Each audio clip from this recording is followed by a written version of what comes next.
Seja muito bem-vindo, seja muito bem-vinda para a gravação do episódio 21 do podcast Ponto de Encontro. Hoje, recebendo Daniel Milhomem, que vai conversar um pouquinho aí sobre o papel do gerente de contas na indústria farmacêutica. Eu quero, antes da gente começar, antes de receber aqui o Daniel, te convidar para você seguir o canal aqui, o podcast Ponto de Encontro, no YouTube, no Spotify, curtir, compartilhar o vídeo, comentar, para que a gente possa aí alcançar mais e mais pessoas com essa corrente de trazer conhecimento para que você construa uma carreira muito sólida na indústria farmacêutica. Daniel, seja muito bem-vindo, é um grande prazer te receber aqui hoje, no episódio 21 do Ponto de Encontro. Boa noite, Elber. Obrigado, primeiramente, obrigado pelo convite, né? Boa noite a todos que estão nos assistindo. É um grande prazer fazendo parte desse episódio, né, do podcast, e só tenho que te agradecer pelo convite, e vamos lá. Isso aí. Falar um pouquinho sobre esse papel do gerente de contas, né? Um papel tão importante na indústria farmacêutica, mas que muitas vezes passa despercebido. Ou então só é lembrado quando falta alguma coisa, né? Aí sempre lembram do gerente de contas. Mas antes da gente começar a entrar no tema, Daniel, eu queria que você contasse um pouquinho aí, fizesse a sua apresentação para que as pessoas possam te conhecer, né? Essa história vitoriosa que você construiu no mercado farmacêutico nesses últimos anos aí. Claro, Elber. Só reforçando, né? Eu estou aqui hoje, é um prazer estar com vocês. Eu estou aqui para falar sobre o Daniel profissional, né? Sobre essa trajetória Perfeito. que eu tenho desde o início da minha carreira, e trazer para vocês aí um pouco de experiência, a gente bater um papo sobre todos os percursos que eu passei, minhas vitórias, os fracassos também, e dizer como é que eu contornei isso, né? Meu nome é Daniel Milhomem, eu tenho 45 anos, sou casado, tenho uma filha de 15 anos, Letícia, a minha esposa se chama Clívia, e eu iniciei a minha carreira profissional bem cedo, aos 14 anos de idade, não como um emprego formal, mas um emprego informal, precisava ajudar em casa. E também, logo depois, aos 18 anos, eu tive primeiro emprego de carteira assinada, 18 não, 17. Na época tinha uma carteira de menor, né? Onde eu trabalhei numa indústria, uma indústria de material químico, e eu trabalhei na expedição, né? Logo depois, eu fui trabalhar numa empresa chamada CIEE, Centro de Integração Empresa-Escola, né, Elber? Onde ali eu tive contato com algumas oportunidades e me deu bastante visibilidade de oportunidade de estágio, né? Eu atendi ali estudantes e tinha também muito contato posteriormente com algumas empresas, né? E onde eu tive futuramente, fui promovido dentro do CIEE, eu tive contato com algumas indústrias farmacêuticas. Eu fazia todo o papel de abrir oportunidade de estagiário, de estágio, mas eu fiquei com as grandes contas do Rio de Janeiro. Então tinha na época, nem existe mais, uma aviação chamada Varig, eu atendia e abria oportunidade lá para estagiário, em Embratel também, eu comecei a abrir oportunidade de estágio para eles, Telemar, que também não existe mais, dentre outras. Então aí foi o meu início da minha carreira, né? Só entrei também um pouquinho em relação à carreira e minha apresentação. Esse foi o início. Ótimo. E como que foi seu ingresso na indústria farmacêutica? Como que surgiu esse interesse em ingressar nesse universo da propaganda médica, que foi por onde você começou? Então, Elber, na época era um pouco mais difícil o acesso até mesmo ao processo seletivo para a indústria, né? Não era tão divulgado como é hoje, até mesmo porque os meios de divulgação são bem maiores hoje em dia, né? Eu tinha vontade, sim, tinha um contato muito superficial com alguns propagandistas, e na época aqui no Rio de Janeiro tinha um clube chamado Clube Girafas. Eu acho que não existe mais. Esse clube, ele fornecia, era um clube de propagandistas que já tinham bastante tempo na indústria, e ele fornecia um curso anual, onde você tinha que fazer uma prova para entrar nesse curso. Era bastante conhecido na época. Quem é antigo na indústria aqui do Rio conheceu. E eu lembro que teve uma palestra lá para falar sobre a indústria farmacêutica, né? E eu fui nessa palestra, não estava aberto na época a prova para o curso, só tinha esse curso de nome no Rio de Janeiro na época, só que eu me interessei muito. por essa carreira. E logo passou um tempo, uma psicóloga, que eu sempre fiz muito relacionamento, né, com outros colegas de outros setores, uma psicóloga do CIEE, eu na época estava como assistente de contas, de grandes contas, e uma psicóloga do CIEE me falou: Daniel, tem uma oportunidade aqui que vem bem de encontro com o que você quer. E você tem uma experiência aí de comercial, enfim, já tem um pouco, né, da vivência comercial. Você não quer fazer esse processo seletivo? E eu estudava, eu trabalhava de dia e estudava à noite na faculdade, salário de dia, durante o dia, para pagar minha faculdade à noite. E como eu falei assim, poxa, mas eu sou funcionário aqui no CIEE, eu vou abrir mão para ser estagiário novamente. Só que era a oportunidade que tinha, a empresa era uma empresa multinacional, né? Eu falei, poxa, eu vou fazer o processo seletivo. Fiz o processo normalmente, como todos os candidatos. Fui para a segunda etapa, para ser entrevistado na época, pelo gerente regional, empresa chamada Bristol Myers Squibb, a BMS, né? E era para trabalhar com a linha OTC no canal Pharma, atender os pontos de venda, para dar suporte ao gerente de conta. Tá. Eu fui aprovado nesse processo, um neófito, né? Fui ser estagiário na época. Eu lembro que eu cheguei em casa, eu falei, mãe, conheci minha mãe, com meu pai, morava com eles ainda. Eu fui aprovado um processo que eu estava fazendo para a indústria farmacêutica, só que eu vou ser estagiário. A minha mãe, muito conservadora, tá Daniel, maluco, Daniel. Tu vai largar teu emprego certo, né? Para voltar a ser estagiário, cara. Você já está lá como assistente de marketing, enfim. E meu pai, muito visionário, ele falou: não, Daniel, eu te apoio, eu acho que isso aí, se você quer, é um segmento aí que vai te dar mais oportunidade de crescimento profissional, onde eu vou conseguir, de repente, me dedicar, aprender muito, né, com esse segmento novo, e é o que eu queria. E eu ouvi mais aí o conselho do meu pai e fui ser estagiário na Bristol. E lá eu fiquei durante 1 ano e meio como estagiário, tinha todo o suporte da empresa, né? O carro era meu, na época era uma Uno, eu tinha que ter um carro como estagiário, a indústria não fornecia, na época, para o estagiário um carro. E eu comecei a atuar no Rio de Janeiro, em OTC, no PDV. E foi muito enriquecedor para mim ter essa experiência de estagiário, porque foi meu primeiro contato com contas, né? Na época eram redes de farmácia que eu fazia no Rio de Janeiro, muitas mudaram de nome, é, foram vendidas, foi feita fusão, mas eu tive a oportunidade ali de conhecer as principais contas no Rio de Janeiro de ponto de venda de farmácia. E aí foi a primeira experiência, né? Essa foi a primeira Como você função. entrou? A primeira função Aham. foi como estagiário. Passou 1 ano e meio, eu fui contratado, teve uma oportunidade, não para o canal comercial direto, mas para o canal Demanda, para ser propagandista Propaganda. Aí que foi a transição. Aí foi a transição, onde eu fui de fato para a linha propaganda para a linha pediátrica, que era a linha de entrada do funcionário na Bristol na época, para o neófito, né? Apesar de ter aquela experiência como estagiário com PDV, eu fui atuar com pediatria, fazendo Zona Sul. Eu lembro até hoje, Copacabana, Ipanema e Leblon.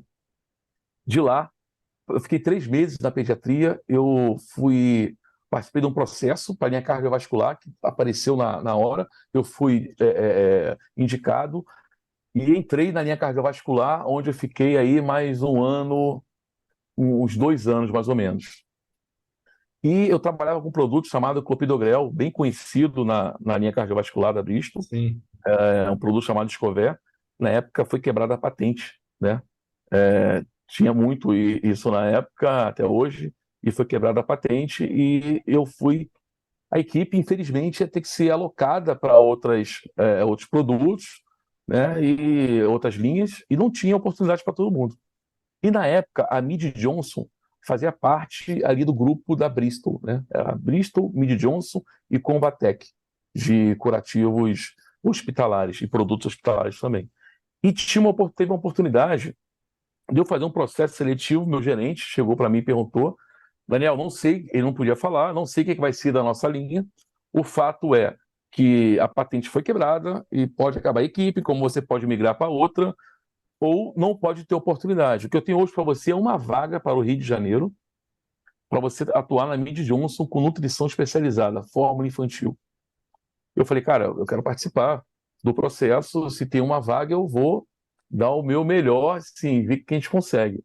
Eu fui para São Paulo fazer um processo, né? Na época não era tão comum essa mobilidade que a gente tem hoje de chamada virtual, enfim, ou era telefone, ou tu ia lá fazer o processo. Eu fui para São Paulo, fiz o processo para a Mead Johnson e fui aprovado no processo da Mead Johnson e comecei no Rio de Janeiro a atender contas hospitalares. Aí já passei já mesmo para o canal hospitalar a atender as principais contas públicas e privadas do Rio de Janeiro. Isso eu sozinho. Eu lembro que tinha um time maior em São Paulo, que era o foco, né? E eu fiquei sozinho cuidando do Rio de Janeiro. Daí o presidente da Bristol na época, junto com alguns diretores do alto escalão, eles trouxeram uma empresa para o Brasil. Estava na época de lançar os similares, chamada Moksha 8. Era uma empresa de cunho global, tinha participação de alguns países acionistas,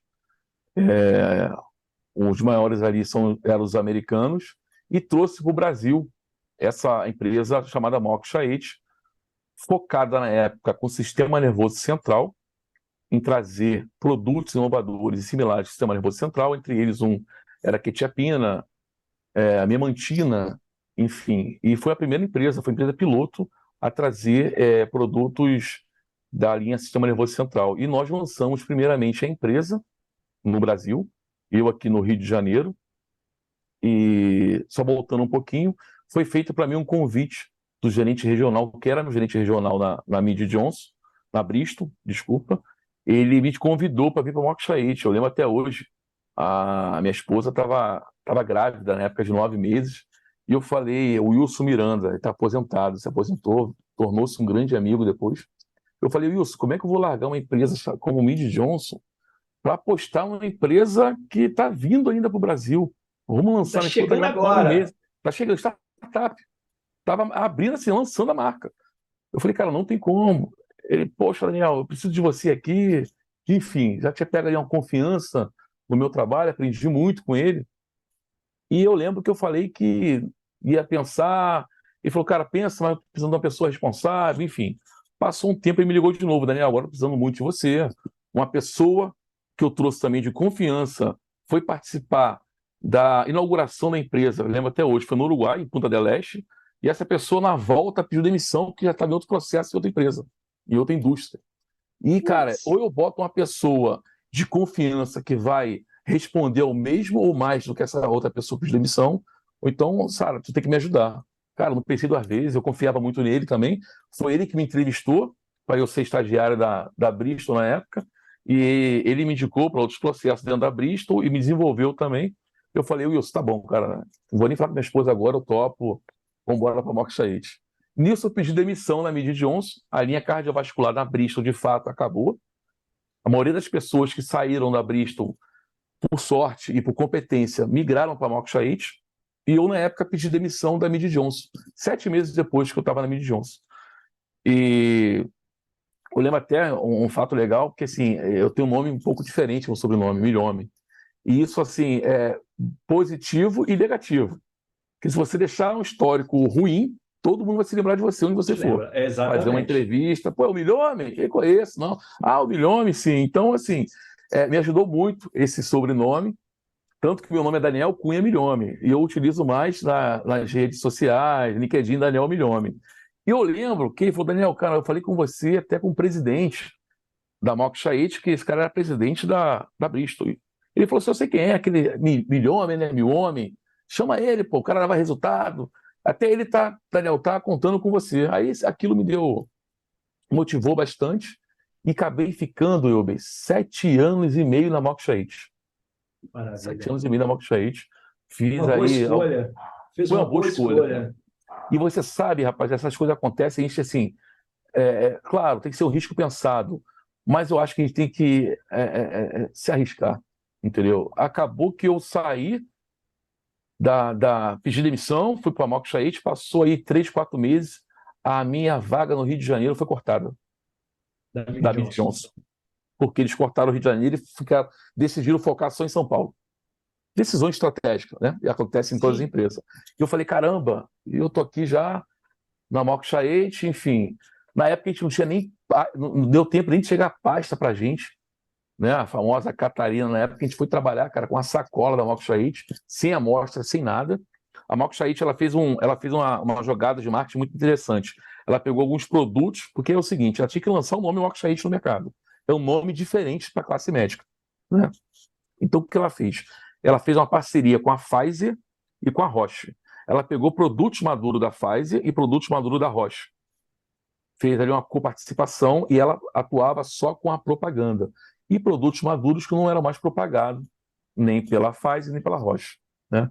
E pegou os representantes no Rio de Janeiro, no Brasil, e falou, cara, essa aqui é a bolsa, isso aqui é o portfólio atual da Danone, né, em parceria com as indústrias Madura, e aqui está o Visual Aid, que a gente chamava, material visual do lançamento da Mox no Brasil. Fomos nós, os principais médicos, equipe líder da região, né, para fazer a propaganda, lançar a empresa aliada a marcas maduras de grande laboratório. Passaram-se aí 6 a 8 meses, lançamos a empresa no Brasil, e aí a gente começou a trazer a nossa linha própria de similares, aí começou de fato o foco em sistema nervoso central. Então nós ficamos aí liderando por um bom tempo, a Mox está até hoje no mercado, cresceu muito, mas hoje eu tenho o prazer, a honra de falar que eu fui uma das pessoas que lançou a Mox no Brasil, no território aqui no Rio de Janeiro. Muito bacana, cara. Passados 7 anos e meio, teve um corte, enfim, eu saí, faz parte do jogo também, e, cara, me apareceu uma oportunidade logo depois para eu trabalhar com equipamentos de imagem. Era uma distribuidora, nível nacional, que ela tinha representação da Hitachi. O que são equipamentos de imagem hospitalar? Mamógrafo, tomógrafo, ultrassom, raio-x. Para assumir o setor público no Rio de Janeiro, que eu já tinha alguns cursos, já me inteirava na época em licitação, porque eu sempre procurei ali estar sempre um pouco um passo à frente, né, do pessoal. Estou fazendo propaganda médica, beleza, mas eu quero passar para um patamar acima. Ou o setor público, que na época era o boom, né, ou passar aí, de repente, para um GD, um gerente de contas. Eu já estava no hospitalar, enfim, eu quero passar segundo degrau. Então, eu começava sempre a estar antenado no mercado. Fiz um curso na época presencial de licitações, atuei um pouco com o setor público na época da Mead Johnson, então já tinha um pouco de experiência. O que era uma secretaria de Estado, uma secretaria municipal, né, onde era feita a dispensação de medicamento no Rio de Janeiro, o que era o mandado judicial, e já tive ali um pouco de vivência. E pintou essa oportunidade logo 2 semanas depois, para eu ir trabalhar na empresa que era a distribuidora da Hitachi e de outras marcas conhecidas em equipamentos de imagem no Brasil, equipamentos hospitalares, né? Aí eu fui conhecer um outro lado, fui conhecer os radiologistas, né? E conheci trabalhando, lógico, no início não sabia nada em relação, sabia o que era um mamógrafo, não sabia explicar para que servia um mamógrafo, né? Eu sabia somente. Fui conhecer a fundo, fui para Florianópolis fazer curso, que a empresa era de lá, e cada fabricante dava um curso para a gente, arco cirúrgico. Eu não sabia para que servia um arco cirúrgico numa cirurgia. E eu, responsável pelo setor de licitações no Rio de Janeiro, eu tinha que, cara, dominar a especificação daquele produto, né? Porque como é que eu ia trabalhar um edital?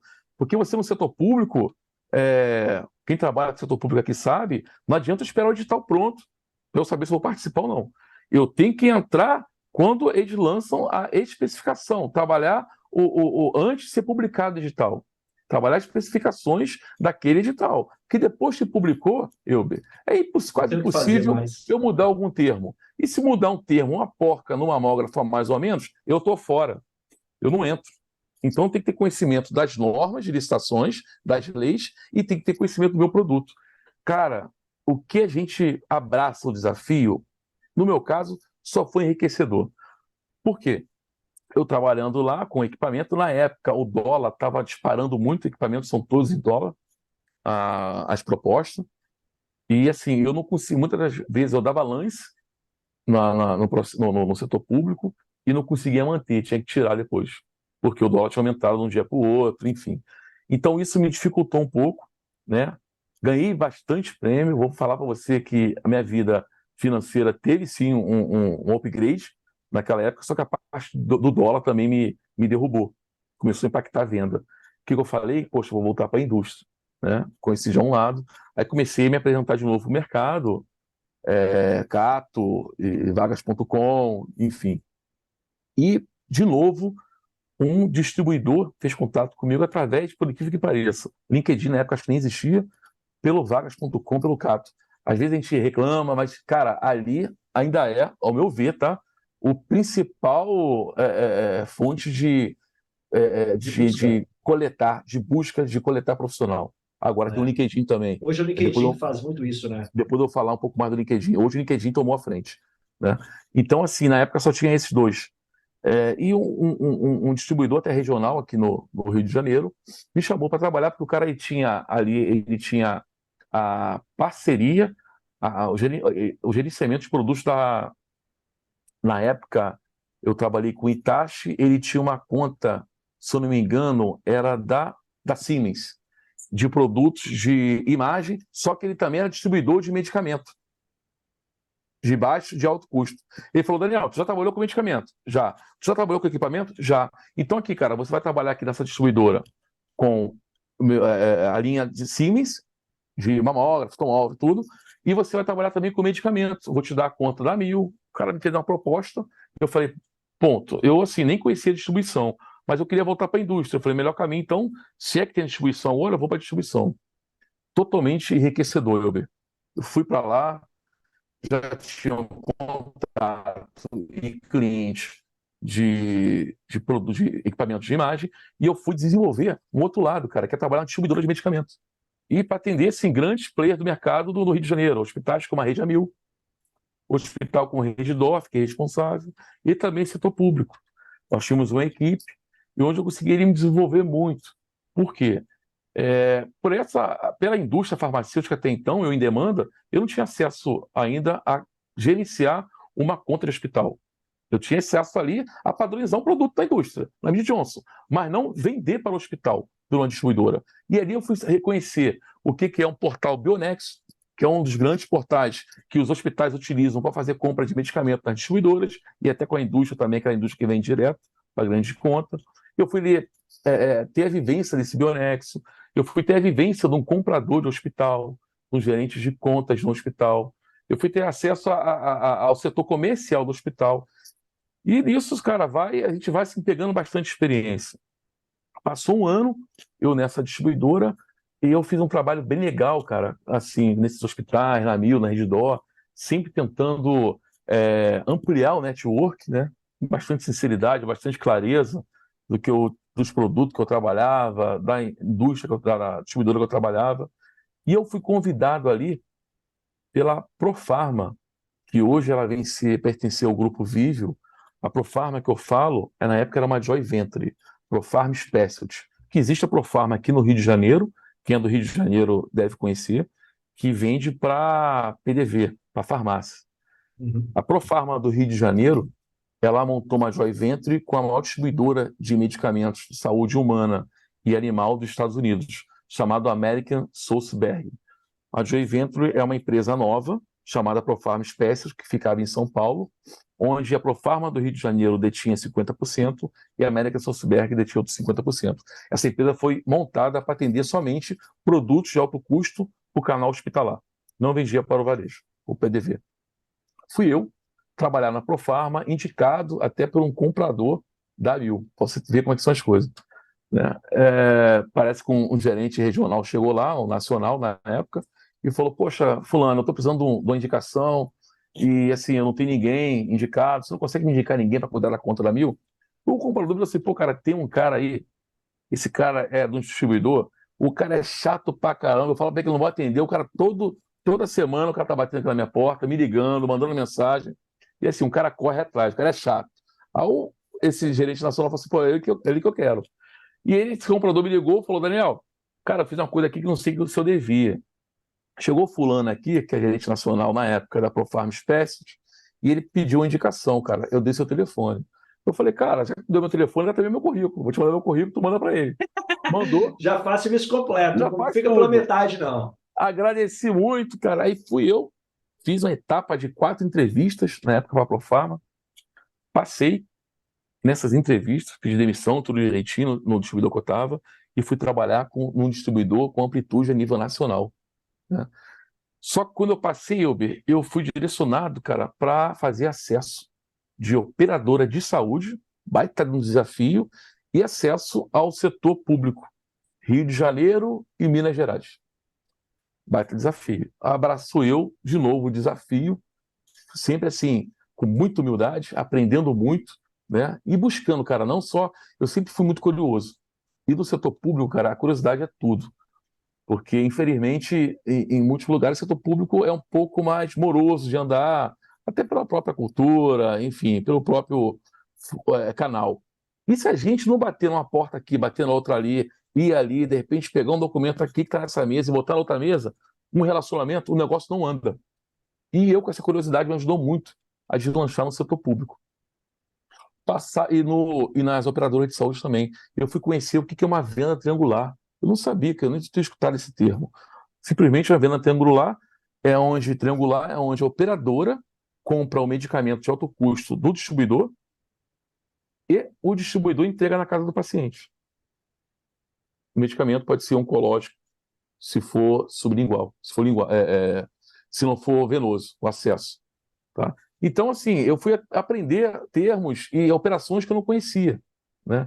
Eu fui saber o que era uma dispensação de produto oncológico. Eu fui atender operadora de saúde como Unimed, Nacional. Eu fui atender Petrobras, Bradesco Seguros. Me deu já um outro leque, apanhei muito, bati muita porta também sem ter acesso. Lógico, com relacionamento com colegas da equipe, colegas que eu tinha feito no campo lá na época, eu era propagandista, pessoas também que foram crescendo e a gente meio que se ajudava.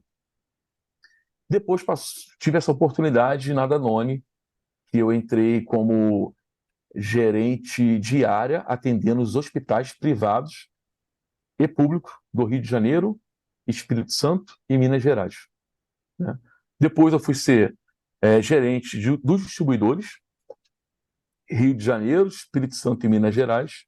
De 2 anos para cá, eu estou como gerente de conta responsável pelo canal Brasil, né, na Danone. É um canal bem nutrição especializada, é um canal bem específico, né? E hoje eu fico responsável e continuo sendo desafiado e aprendendo muito no mercado, Wilber. Isso que é Essa é a importante, história. sempre ser desafiado e estar atualizando para É poder verdade, entregar sempre alta performance, né? É é verdade. legal ver que a sua carreira, você falou várias vezes, é uma coisa que eu acredito muito em networking. Muitas portas foram se abrindo na sua carreira por bons trabalhos feitos anteriormente e por ter continuado cultivando aqueles relacionamentos. Isso é muito importante na carreira hoje, né? Eu acho que vai bem ao encontro do que você falou, do melhor recurso que o LinkedIn traz para a gente hoje, que é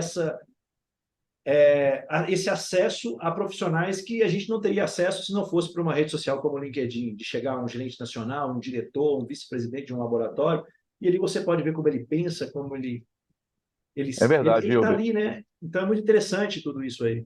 Eu acredito muito, Wilber, hoje em dia, acredito muito mesmo, e também eu tive que desenvolver isso dentro de mim, a ter o acesso e a manusear o LinkedIn. Cara, a nossa rede social profissional, lógico, tem o Instagram, né? A gente tem que dosar o que a gente vai postar no Instagram. Se a gente quer ser reconhecido como um profissional, sabe, assim, é o que eu tenho para mim, tá? Posso estar errado. Eu não vou postar qualquer foto minha no Instagram. Não vou colocar. Eu, sabe, sei lá, de sunga na piscina aqui com um copo na mão, enfim. Eu acho que para mim não cabe o que eu busco. E o LinkedIn, para mim, cara, hoje qualquer profissional, assim, voltando aqui para o nosso negócio, né? Lógico, trazendo para o nosso negócio, o propagandista tem que ter acesso ao LinkedIn. O cara, se está fora do LinkedIn, corrige isso o mais rápido possível. Hoje a gente consegue aprender sobre o LinkedIn qualquer vídeo que a gente colocar no YouTube. Acho melhor Exato. descartar o TikTok, que ele não me escute, e começa a ter mais acesso ao LinkedIn. Porque é onde é o teu espelho, a tua vitrine é o LinkedIn. Não vai É o postar que vai qualquer abrir porta coisa. da sua carreira, exatamente. E Exatamente. você tem condições de se relacionar ativamente ali, né? Hoje, a alta gestão, ela está descendo para o LinkedIn para utilizar ela e produzir conteúdo ali de valor. Então, você aprende É conteúdo, você verdade. entende a maneira que o cara enxerga o mundo. Então, é muito interessante toda essa construção na sua carreira. como grande contribuição que você foi fazendo para si mesmo, né? E eu quero te fazer uma pergunta, porque você tem uma experiência comercial muito sólida, né? Não só na indústria farmacêutica, onde foi a sua maior vivência, mas você trabalhou em outras áreas. Qual que é a grande diferença que você vê do vendedor para o propagandista médico? Eu acho assim, eu acho que o propagandista médico, ele é um vendedor científico, né? Acredito muito nisso. Só que é um vendedor bem mais preparado, porque hoje em dia a cultura, muitas vezes as pessoas têm uma cultura do vendedor que é botar uma faixa embaixo do braço e vender, ter preço. Não é isso. O propagandista é um vendedor, é um especialista, é um técnico científico, é aquela pessoa que estuda, é aquela pessoa que tem noção de patologia, é uma pessoa que tem noção, tem base no que está falando, para isso ela tem que conhecer o medicamento, é uma pessoa que ela tem um diferencial em gerir o próprio painel dela, sabe? Isso tudo faz dele um vendedor científico, técnico, é uma pessoa que desenvolve-se, procura se desenvolver continuamente. Hoje nós temos várias fontes de desenvolvimento, né? É uma pessoa que participa aí de fóruns, igual estão participando aqui, é uma pessoa que participa de mentoria, é uma pessoa que tem acesso a eventos, a pessoa que está presente em congresso, né? É uma pessoa que conhece técnicas de venda que o próprio laboratório tem disponibiliza, né, o time de treinamento, ou ele não fica dependendo só do laboratório, só do RH, ele vai para o autoconhecimento dele. Então, eu acredito que essa faz total diferença do vendedor propagandista para um vendedor simples. Né? O vendedor propagandista, o cara conhece ali os principais prescritores da região dele, sabe na ponta da língua, né? E sabe conectar com o prescritor, com o médico, sabe desenvolver um assunto, sabe dar continuidade a esse assunto numa próxima visita. É o cara que sabe bem o que ele faz uma autorreflexão, ele sabe bem o que eu fui bem nessa visita e o que eu posso fazer para ser melhor na próxima. Qual foram meus pontos fracos, qual foram meus pontos fortes. O que o meu produto, medicamento no caso, chamo de produto, o que o meu produto vai agregar ao paciente, ao cliente do meu cliente, ao paciente daquele médico. Onde é que o paciente daquele médico vai achar o meu produto? Porque não adianta eu propagar se eu não fechar outra ponta. Eu não sei onde é que ele vai achar, eu não sei qual ponto de venda vende, em que farmácia da região. É o cara que tem um conhecimento da região dele.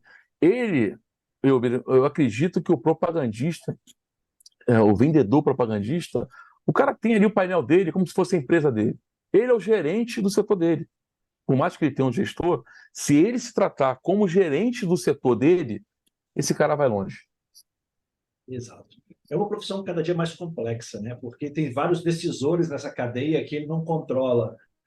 Então, é desafiador o trabalho do propagandista e eu sou apaixonado por essa profissão também. Tanto que tem 5 anos aí que eu trabalho oferecendo desenvolvimento para esses profissionais, justamente pela paixão que eu tenho pelo setor farmacêutico. E, especificamente, né, o tema do nosso podcast hoje, que é o papel do gerente de contas na IEP, eu queria que você explicasse melhor qual é a missão, qual que é o papel desse profissional nesse universo da indústria farmacêutica. O nosso papel como gerente de conta é um papel assim bem estratégico, né? A nossa missão é estreitar ao máximo o relacionamento com as contas, com os distribuidores, né? Começa no planejamento, na análise de dados, conhecimento científico do portfólio, né? Até o conhecimento do próprio cliente. O que eu vou levar de diferencial para esse cliente? E para isso eu tenho que conhecê-lo muito bem, né? Quais são as dores desse meu cliente, né? O que a região, eu como trabalho hoje atendendo, sou responsável por esse canal no Brasil, assim, o que aquele distribuidor do Nordeste, ele tem a região dele ali, a cultura, qual produto que ele vai ser mais rentável? Eu tenho que entender um pouco de tributação, né? Eu tenho que me aprofundar em algumas normativas daquela região. Eu tenho que me aprofundar a cultura daquela região, a logística, o planning, o planejamento, o lead time, de quanto tempo leva para aquele produto chegar naquela região para ele poder distribuir, né? A tabela de preços, diferenciação de acordo com a condição tributária daquela região. O papel nosso como gerente de conta é conhecer até mesmo o cliente do nosso distribuidor, né? Eu estar alinhado 100% com o time comercial do distribuidor, e quando eu falo comercial também falo alto escalão, para trazer a, a missão da minha indústria, para trazer os objetivos da minha indústria e colocar em linha com esse distribuidor, né? De acordo com a região que ele atende, o time dele. E muito também, Elber, não só para os clientes dele, cliente privado, que são hospitais, onde a Danone, onde a indústria não atua diretamente, ela utiliza um distribuidor para ser o braço logístico dela. Então, assim, eu tenho que até ter o conhecimento desse setor privado e do público também, que o distribuidor também participa de licitação. Eu tenho que garantir que ele tenha subsídios, que ele tenha todo o meu apoio e o apoio da indústria para poder fazer um trabalho focado, direcionado com a indústria, tá? Com os objetivos e as determinações da indústria para aquela região. Então, são alguns desafios que a gente tem que ter, e são desafios assim, diários. A gente tem que estar se reinventando diariamente, e o que ajuda muito, sendo curioso. Curioso que eu falo, se hoje eu não sei uma informação passar para o distribuidor, eu tenho que ter, cara, ali uma responsabilidade e uma disciplina, uma curiosidade de voltar para minha empresa, procurar a área cross, a área parceira interna, e tentar tirar uma ajuda jurídica, uma dúvida jurídica, uma dúvida científica, sabe? É montar um treinamento para esse distribuidor. Essas são as principais atribuições. Eu tenho que qual é a dor desse distribuidor, do cliente dele. Então, as atribuições de um gerente de conta assim, cercar o distribuidor, muni-los de informações, de dados, de facilitadores, para ele dar continuidade ao nosso produto com os clientes dele, né? Que de fato são meus clientes indiretos. O cliente distribuidor é um cliente indireto da indústria. Eu não posso chegar para ele simplesmente falar: o distribuidor, aqui está a tabela e aqui estão os produtos que eu tenho em estoque. E a minha cota é essa aqui. Resolve, Ok. tchau, vai. Cara, eu vou ter um sucesso momentâneo, mas não vou perdurar tendo sucesso. Eu não vou evoluir com aquele distribuidor. É montar um bom JVP com esse distribuidor, um plano de desenvolvimento com ele, feito em conjunto com as áreas que me dão suporte internamente e as áreas do distribuidor, montar um plano ali de resultado e de alavancar o negócio do distribuidor a curto, médio e longo prazo durante o ano. Então, acho que esses são os principais desafios do gerente de contas. Eu já ia até te perguntar quais são esses grandes, os maiores desafios, mas você já tomou minha carteira aqui e já trouxe essa informação aí ao falar da função. E é legal, cara, porque muitas vezes, né, vamos falar aqui na demanda médica, a gente só lembra do gerente de contas quando falta o produto na farmácia, que a gente acaba lembrando dele negativamente, né? Tá vendo? Esse povo da comercial não está trabalhando direito, mas não sabe os desafios que estão por trás desse trabalho no dia a dia, né? Num ambiente cada vez mais complexo que a gente vive hoje, cada vez uma concorrência maior, de mais produtos vindo para o mercado, a gente tem que ter um conhecimento dessa, como você falou, de conhecer esse principal cliente nosso para ser um solucionador de problema para eles, né, Daniel? Para É ser verdade, realmente um facilitador para o negócio dele, não um dificultador. Porque é verdade. dificuldade ele já tem demais. E E o como gerente de migrar? conta, desculpa, ele vem muito a se agregar também o trabalho ali do propagandista. Porque vamos supor, o propagandista faz o trabalho dele, não é um trabalho fácil, é um trabalho estratégico, difícil também, totalmente estratégico, planejado. Aí o prescritor, já aconteceu isso comigo, o prescritor vai e prescreve ali o produto, o medicamento para aquele Bem propagandista. contra. O paciente não encontra. Cara, é difícil você concordar, contornar esse médico na segunda visita, né? Você até contorna com a habilidade que os propagandistas têm. Mas, cara, assim, perde um pouquinho de confiança daquele médico. É chato escutar isso. Ó, prescrevi, o paciente me ligou falando que não encontrou. Ele vai encontrar dessa vez? Então, assim, o propagandista, que todos aqui têm certeza que faz isso, ele está muito bem alinhado, gerente de conta. Cara, no PDV que da minha região tem, essa rede aqui colocou o produto? Ah, tem, garanto que tem. Fica mais fácil. A engrenagem roda. Exato. E na função do gerente de contas, porque um distribuidor ele vai ter diversos representantes, diversos gerentes de conta dando assistência para ele ali muitas vezes, não vai ser um único, né? Como se destacar num ambiente em que tudo parece tão igual? Como que o gerente de contas ele pode fazer um trabalho para ele se diferenciar e realmente ganhar valor, destaque para o comprador, para aquela conta?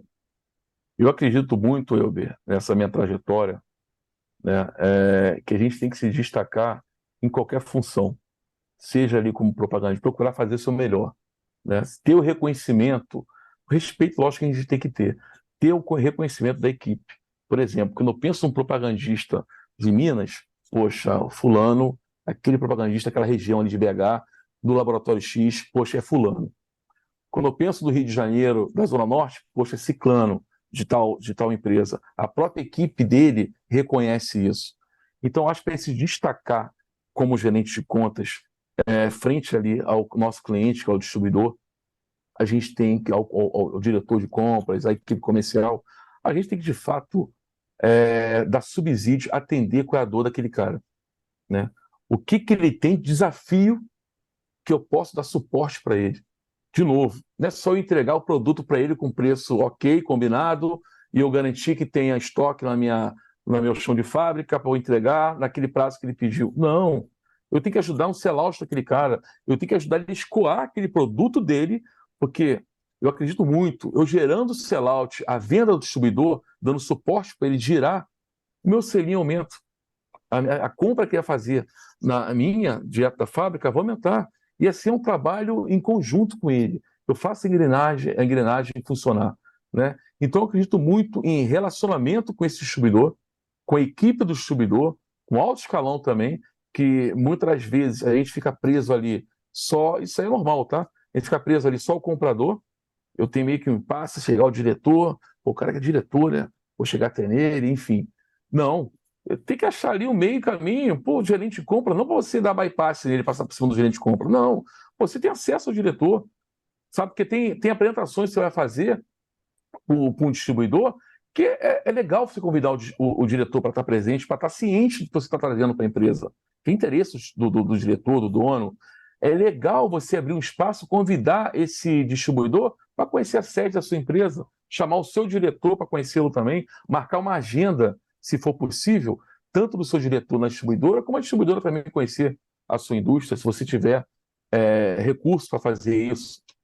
Então, eu acho que o desafio para a gente ser lembrado e ter sucesso na gerência de contas é a gente atender ali à dor do nosso cliente e mais.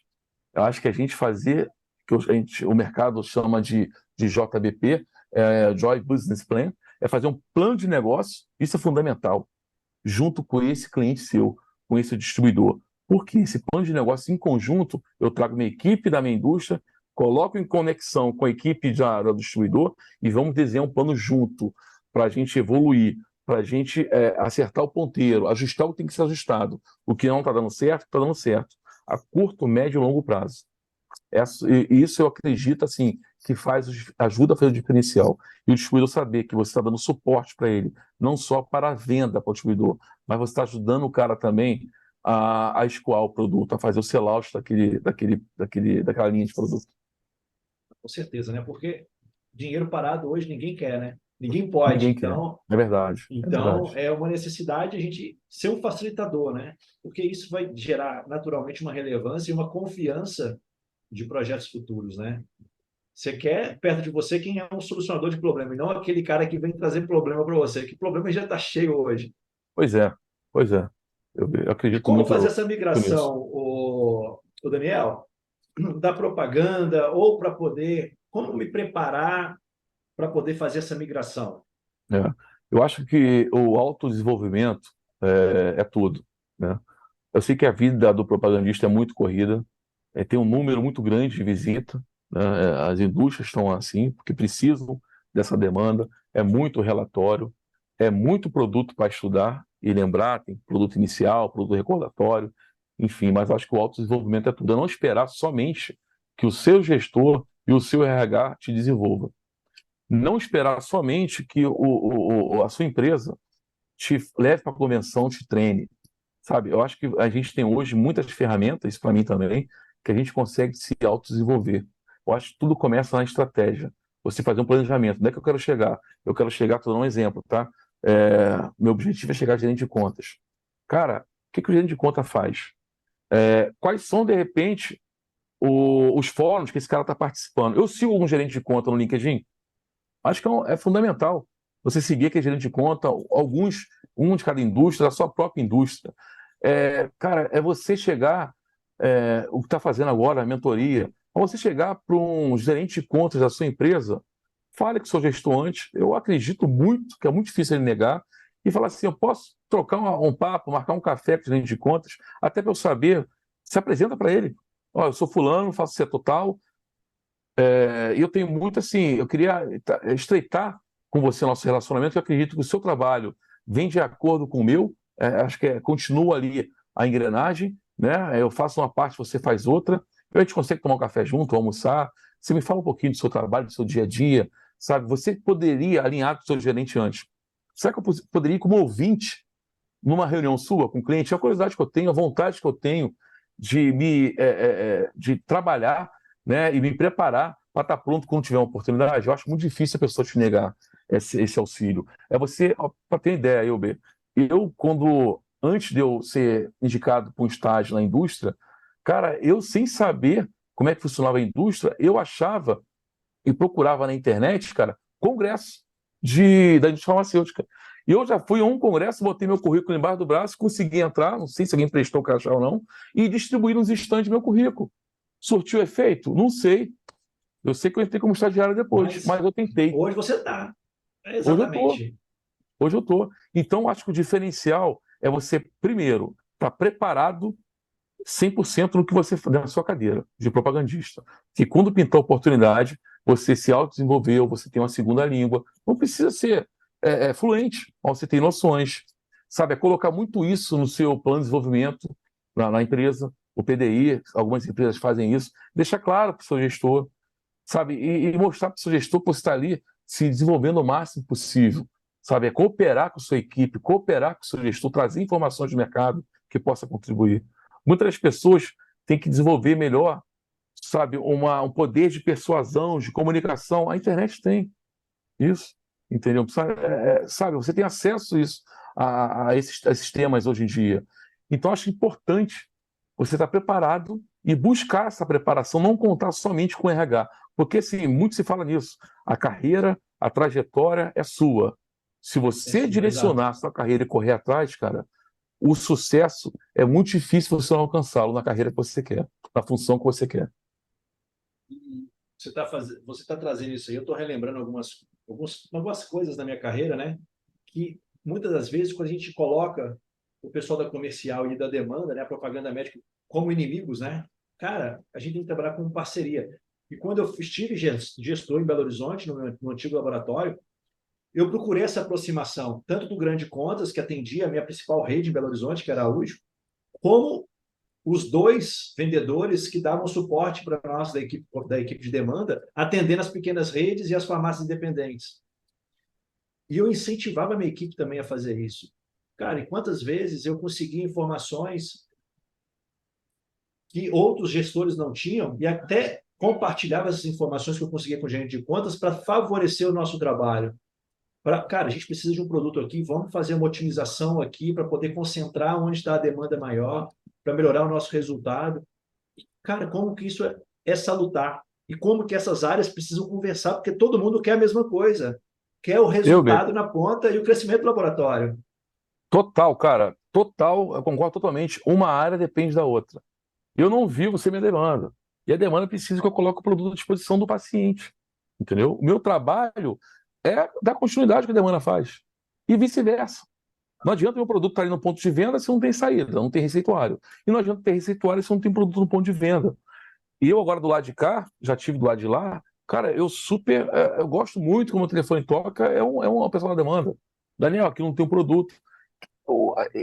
Eu como faço Brasil, é, o representante, o propagandista, a demanda, eles são meus olhos, cara. Daniel, tem um PDV aqui que vive em falta, consegue dar uma olhadinha aqui. E eles mesmos falam para mim, Daniel, eu consigo tirar algumas dúvidas contigo, cara, eu gosto muito da área comercial.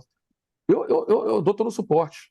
E assim como eu, cara, eu garanto que tem muito nas empresas que também vai dar maior suporte, vai gostar ainda que vocês foram atrás dele. O tempo desse cara também é muito escasso, é igual do propagandista. E às vezes ele esquece de fazer esse network com vocês. Mas garanto que ele depende muito do trabalho de vocês no consultório, nos hospitais, para escolher o produto que ele coloca no ponto de venda. Com certeza.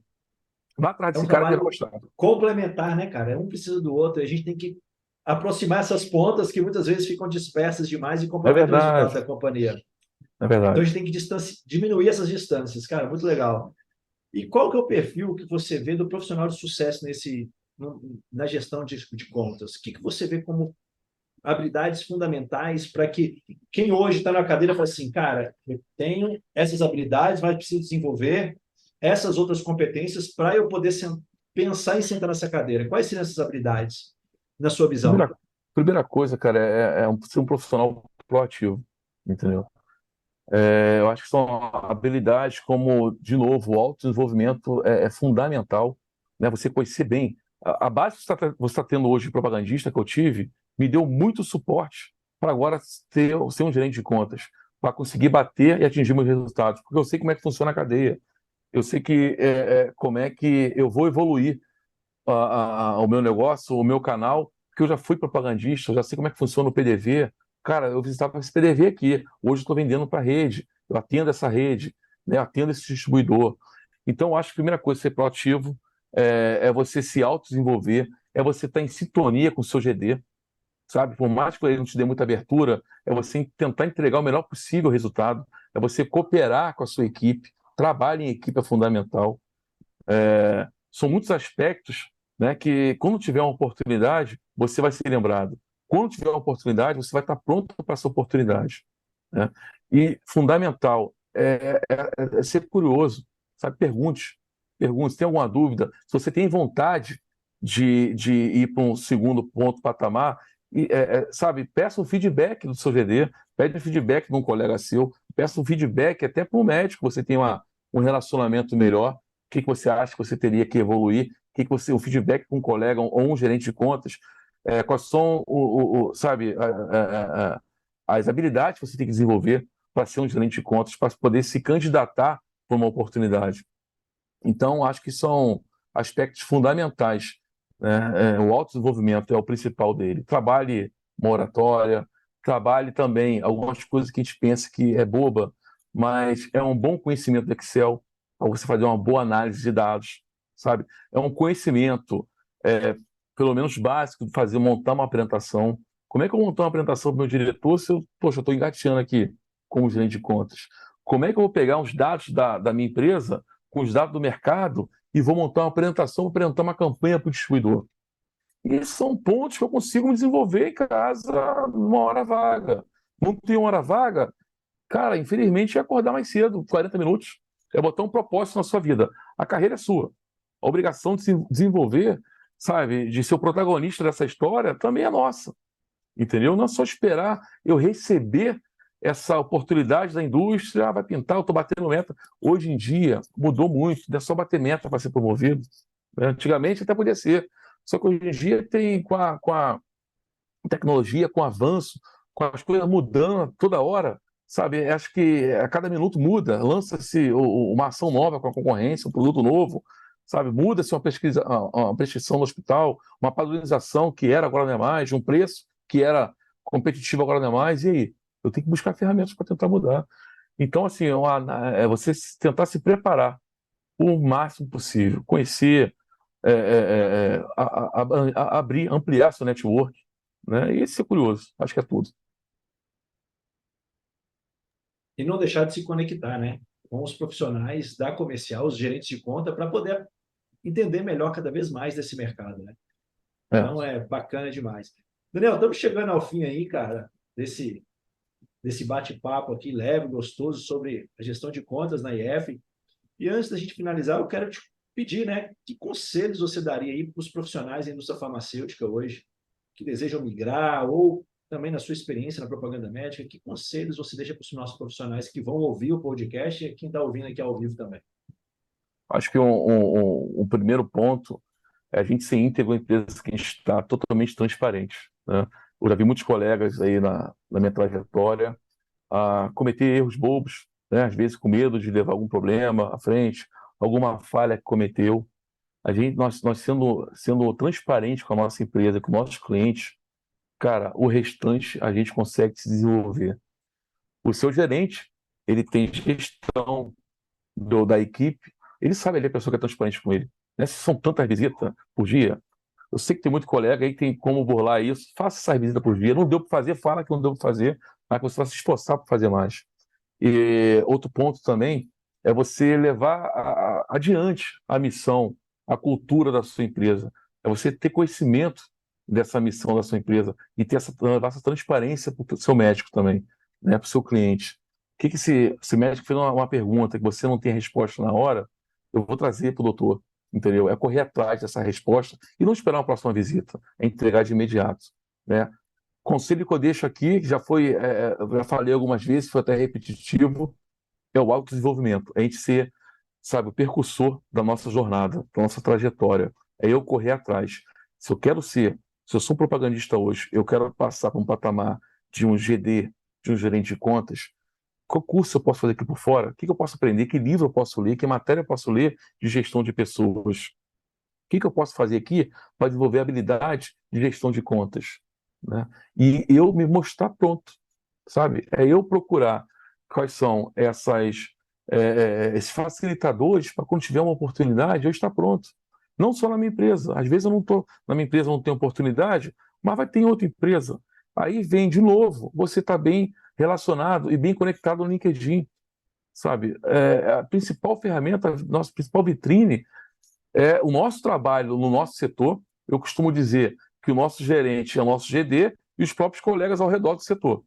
Né, que eles sabem aí, se o Daniel tá no setor, não está, que o Daniel chegou, não, o Daniel só vem à tarde, sexta ele nem aparece. Então, assim, o principal gerente nosso, a nossa principal vitrine é o nosso setor, então a gente tem que ter domínio sobre todos os aspectos do setor. Eu tenho que saber até o CPF do médico, né, a gente costuma brincar. E assim, cara, eu estou antenado no mercado. Não adianta eu querer evoluir se eu não estou antenado no mercado. Eu não procurei me desenvolver, não procurei um curso, sabe, para me desenvolver no canal que eu estou, na cadeira que eu estou, e para onde eu quero ir. Para onde eu quero ir? Eu quero ser gerente de contas. Poxa, eu consigo fazer uma análise de dados? Não. Eu boto no papel. Eu consigo, de repente, eu tenho facilidade para apresentar, montar uma apresentação, eu tenho facilidade para me relacionar, como é que é o setor comercial? Cara, e botar no papel, o que é mais importante?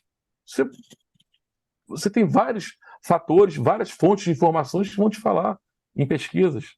Converse com o gerente de contas da sua empresa. Eu garanto que esse cara vai ter o maior prazer em contar um pouco da história dele para vocês também. Entendeu? Ele não vai ver você como mais um que quer competir a vaga com ele. Lógico que não. Ele quer mostrar para você como é que funciona a engrenagem. E deixe isso bem claro para ele. Que você quer se desenvolver, eu recebo ligação de alguns colegas falando que quer se desenvolver e no que eu posso, eu ajudo. Eu conto um pouco da minha trajetória, tanto de colega da empresa como colega fora da empresa. E assim, como eu tenho certeza que muitos gerentes de conta também vai ter o maior prazer de contar para vocês e de dividir com vocês a experiência deles. O que foi diferencial na carreira dele, como é que ele conseguiu passar de propagandista, participar de um processo seletivo. Às vezes não vai ser no primeiro processo, vai ser no segundo, ou você já pegou experiência no primeiro, sabe? E você escutar o feedback, tanto positivo como negativo. O ponto a melhorar, se aquela pessoa você viu que veio com feedback muito negativo, não te ajudou como converter aquele ponto negativo em positivo, deixa um pouquinho de lado, pede a outra. O negócio é não desistir. Eu quero ser gerente de contas. Eu vou até o final, só que eu vou me desenvolver. Acho que esse tem que ser o pensamento para qualquer profissão. Sabe, eu quero ser um engenheiro. Não é fácil. Eu quero passar para o concurso da Polícia Federal. Mais difícil ainda. Mas se as pessoas que estão lá, elas tentaram. E os poucos que entraram, os poucos conseguiram tentaram. Né? Eu tenho um ditado antigo, meu pai usava: muitos tentam, poucos conseguem. Mas os poucos que conseguiram, eles tentaram. Eu acho que eu trago isso para a minha vida e é o que eu compartilho com todos também. Sabe, cara, é a gente continuar a tentar nos desenvolver e aproveitar que hoje vocês estão na empresa, um segmento que é um segmento que dá oportunidade de crescimento, dá oportunidade e subsídio e suporte para se desenvolver, tanto com subsídio da empresa, da indústria, com o setor com a gestão de treinamento, com informações, com ferramentas, e também nós temos que buscar o nosso desenvolvimento. Aliado a isso, acho que fica mais fácil a gente chegar onde a gente quer ir. Pelo menos estar competitivo naquele processo seletivo. Eu não passei, mas eu não fui cru. Na próxima eu passo. Fantástico, cara. Sem complementar nada, que você foi perfeito aí. Eu acredito muito nisso, cara. uma frase que eu também repito, muito parecida do seu pai, que é uma frase de Henry Ford, que ele fala: existem mais pessoas que desistem do que pessoas que fracassam. Eu acho que a gente tem que ter isso no coração da gente, foco que um dia chega e a gente vai conquistar aquilo. Daniel, É muito verdade. obrigado, cara, pelo seu tempo aí, a sua disponibilidade de participar aqui do podcast, nesse episódio aí, falando sobre gestão de contas. Foi muito rica a sua contribuição, com certeza vai ajudar muitos profissionais aí que não conheciam tanto sobre a profissão e aqueles também que desejam saber um pouquinho mais para poder crescerem na carreira. Então, obrigado aí pela sua Eu que participação. agradeço, Elber, por essa troca, por essa conversa, foi muito enriquecedora. Espero ter exposto da melhor forma possível um pouquinho da minha jornada profissional. E assim, só tenho a agradecer pelo convite. Muito obrigado. E boa noite a Foi um prazer todos. te receber. Boa Tá noite. bom. E eu quero aí convidar você, né? Aqui na descrição do vídeo tem aí o perfil do LinkedIn do Daniel para você se conectar com ele, poder aí aprender um pouco mais sobre essa gestão de contas que ele faz. Eu quero te convidar também para compartilhar esse vídeo, para poder curtir, poder seguir o canal aqui, o podcast Ponto de Conta, e também ativar o sininho para você ficar por dentro de todas as novidades dos vídeos que semanalmente eu recebo aqui um profissional da indústria farmacêutica para falar sobre a carreira na indústria. Fiquem com Deus, boa semana, fui!